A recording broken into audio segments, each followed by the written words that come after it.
안녕하세요. 박원경 변호사입니다. 이번 시간에는 제가 어디 사이트에 도서관닷컴이라는 사이트에 제가 정기적으로 이제 칼럼을 게재하는 게 있는데, 제가 예전에 썼던 그 칼럼 제목인데, 어느 사형수로부터의 편지라는 제목의 그 칼럼과 관련해서 좀 가벼운 주제로 영상을 제작을 했습니다. 그러니까 제가 실은 어디 군 교도소인데 거기서부터 어떤 편지를 받았습니다. 그 수용자 재소자죠.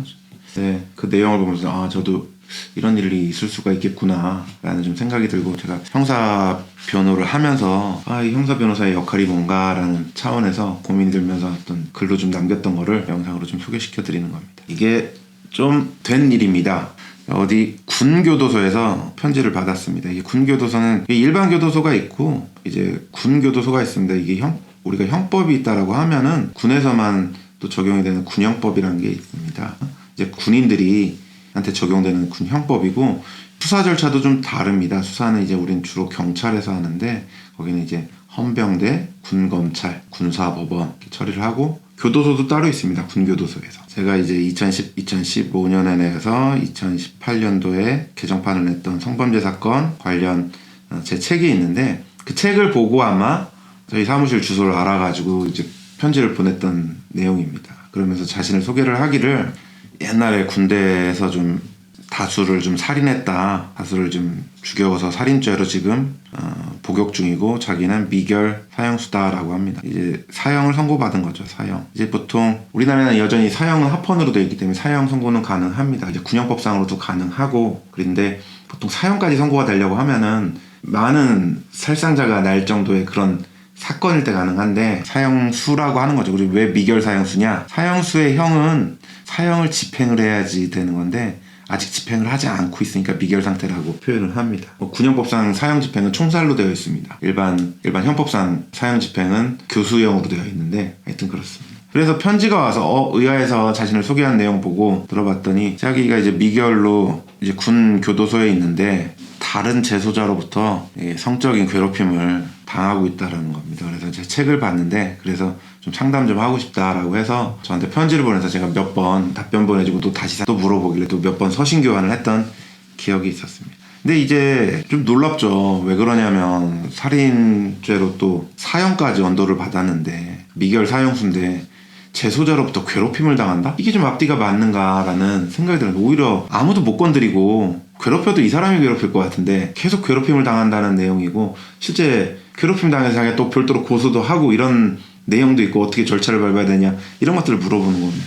그래서 서신 교환하면서 어떻게 된 일인지 이게 들어보다 보니까, 이전에 그 살인 범행의 동기도 이와 같은 계속 군대 내에서 괴롭힘 당하다 보니까, 이분이 아마 사병이었는데 그래서 자신이 좀 우발적으로 살인을 했다 부분이 이제 나오더라고요. 그래서 실제로 어떤 사건이었길래 그랬는가 싶어서 제가 한번 보도를 한번 좀 찾아봤어요. 뉴스 보도나 이런 것들 옛날 것들 뒤져보니까 아마 이 사건인 것 같다라고 싶은 것들을 봤는데, 근데 이분이 말하는 그런 사연, 이런 괴롭힘 때문에 이랬다라는 부분 아마 전혀 언급이 되어 있지가 않더라고요. 이게 아마 사망한 피해자 유족도 이제 많고, 그러다 보니까 언론에서도 이런 사건의 맥락에 대해서는 전혀 이제 언급이 안 됐던 사건 같습니다. 근데 또 제가 보면 이런 생각이 들었어요. 뭐냐면, 결국 그렇게 괴롭힘 당해서 우발적으로 살인, 근데 다수를 살해하는 이런 결과를 초래를 해서 사형까지 언도를 받은 사건인데, 근데 막상 이와 같은 살인죄에서 괴롭힘을 당했다라고 해서 남을 다치거나 죽이는 게 법상 당연히 허용될 리가 없겠죠. 근데 사형을 선고할지 어떤 형량을 선고하는 데 있어서는 판사한테는 이 과정, 이 동기라고 하는 거죠. 살인죄는 동기가 필요한데, 동기에 관해서는 반드시 설명을 할 수밖에 없습니다. 이런 점이 어려울 수밖에 없지 않겠냐 이런 생각이 좀 들더라고요. 그래서 가해자는 언제나 판사 앞에 놓인 수사기록에는 악인일 수밖에 없습니다. 근데 이런 악인을 변호하는 형사 변호사의 역할, 항상 또 악역일 수밖에 없고, 이런 게 어렵고 뭔가 좀 괴리가 있고 그럴 수밖에 없는 게 현실이지 않은가라는 생각이 들었습니다. 근데 결국 변호사는 악역을 맡았으면 어쩔 수 없이 그 일을 해야 되는 거겠죠. 어떻게든 사건의 다른 측면을 최대한 부각을 해서 피고인한테 유리하게 변호를 해나갈 수밖에 없는 게 역할이지 않은가라는 생각이 좀 들었습니다. 이 사건 보면서 그 동기가 된 이런 일이 또 이렇게 또 괴롭힘을 당할 사형을 받고도 미결수로 있으면서도 재소자들한테 또 괴롭힘을 당할 수밖에 없는 그 정도 수준의 이 사람이 어떻게 해서 또 살인을 저지르게 되었는가, 이 다시 또 도돌이표처럼 의문으로 좀 다가오는 이런 사건이었던 것 같습니다. 그래서 이런 책도 있습니다. 제가 예전에 읽었는데 어떻게 살인자를 변호할 것이냐, 이게 독일 유명 형사 변호사인데 페르디난드 폰 슈라크 변호사가 쓴 책인데 어떻게 살인죄를 변호할 수 있을까라는 책이 있습니다. 이것도 제가 뭐 형사 변호하고 그러면서 한번 읽어봤던 책인데 이런 고민들이 있는 것 같습니다. 뭐 열심히 뭐 무죄 주장하거나 그러면 좋은데 사회적으로 지탄을 받는 유죄 변호를 할 때는 또 판사한테 어떻게든 또 나름 객관적으로 다른 측면을 또 보여줘야 되다 보니까 악역을 맡을 수밖에 없지 않냐, 이게 또 숙명이지 않냐, 이런 생각이 좀 드는 내용이 있어서 제가 한번 칼럼으로 썼던 적이 있습니다. 저희 영상 그 고정 댓글에는 아마 칼럼 링크도 한번 남겨드리도록 하겠습니다.